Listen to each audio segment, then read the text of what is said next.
This video is brought to you by my website, aeroparts.com, high quality, genuine parts.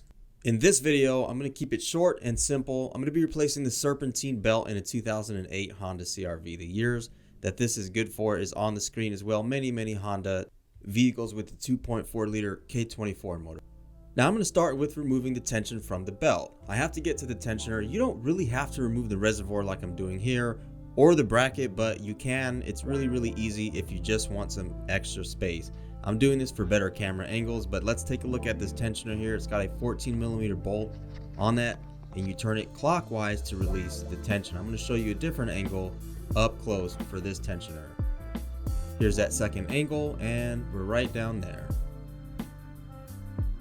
Now I have a double wrench for this one. I'm using a 14mm and a 22, just like you see on the screen right here. A tensioner wrench would make it so much easier just because it's much larger and longer and it gives you so much more leverage, but this will get the job done. You just be careful when you're doing this. As you can see here, this is how I have the wrenches set up, and when I'm releasing the tension, I can pull that belt off of the power steering pulley, which is the easiest one to get it off of. Once you have that belt off, you can access it from the bottom of the car. You don't have to jack the vehicle up. I'm just going to show you how to jack it up if you just want to make your life easier. And of course, I'm recording this for better camera footage, but you can actually access this without jacking up the vehicle. It's just a little bit of a tight space. Now you notice that there's oil everywhere. If you see that, clean that oil up. And if you have an oil leak, I would recommend fixing it. This one was leaking power steering fluid. I have another video on how to replace the power steering pump. You can check out the channel, but this is how we're going to get that belt on. I'm going to slip it over the crank pulley, and I would recommend getting either a second hand or a couple zip ties. You can zip tie it to the crank pulley to make your life 100 times easier. You can do it without zip tying it to the crank pulley, but it's 100 times harder. I've done it before without zip tying the crank pulley in a parking lot, and it's a pain. I didn't have to lift the vehicle up or remove the wheel or do any of that, but it's just so much easier doing it this way because the belt will continue to pop off.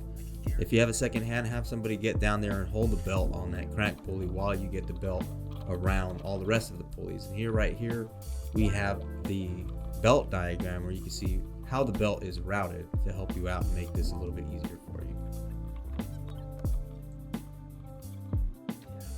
Now here's the Serpentine belt. I'm putting it on literally the opposite way that I removed it. I'm doing it from the power steering pump pulley. It's just so much easier to reach it from there while I release the tension on the tensioner. I'm going to do it one more time, and I'm going to get that belt slipped on. This could be kind of a tight fit. May seem a little bit tight, but so just kind of prepare yourself for that. Otherwise, it's just straightforward from here. You just put that tensioner to the right hand side and slip that belt back on.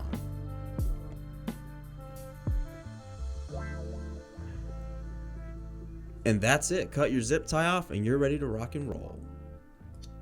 If this video helped you out, make sure to subscribe to the channel because there's actually more videos on this Honda CR-V coming up, including replacing the power steering pump if it's leaking all over your Serpentine belt or making too much noise. And don't forget, if you're looking for high quality, genuine auto parts, make sure to check out aeroparts.com.